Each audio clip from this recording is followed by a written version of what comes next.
and land. Freedom tumepata.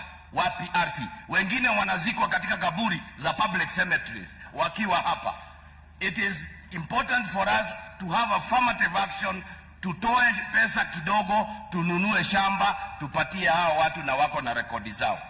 Your Excellency, serikali yangu miaka miwili iliyopita tuliweza kujenga mnara, the statue of Kimathi.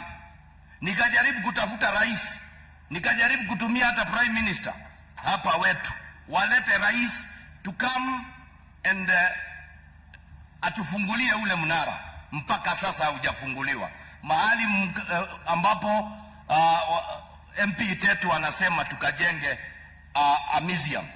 Ninataka nikuombe leo katika mkutano huu, wakati tunaenda kumlaza Enos, mkiwa na deputy president, muje we launch that statue of Kimathi, as we also think about the museum or about the Mau Mau. Your Excellency, I want to thank you because you and Rigathi Gachagua, every time the family has reached out to me, mimi hukutumia message, hutumia message, and you react, you come and support them. This is what we want. Lakini tunapozungumza hapa, Your Excellency, we have not forgotten Koitalel Arap Samoei.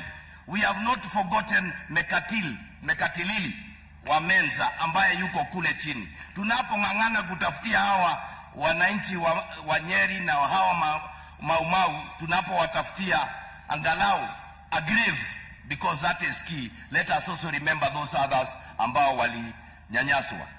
Now, why did we go for, kwa nini tulipigania uhuru? Ndio tuweze kujitawala kama Waafrika. Na tunapojitawala kama Afrika, it is so that we can be in charge of our destiny. Today as we sit here, as we come to, tunapompuzisha kiongozi huyu wetu, tunataka tuambie jamii, Mungu awe nanyi.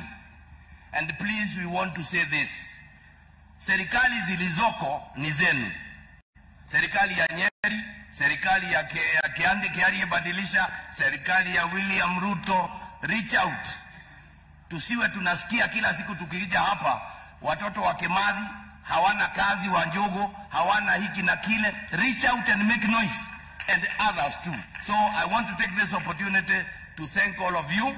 Sisi watu wa Nyeri tumempoteza mama.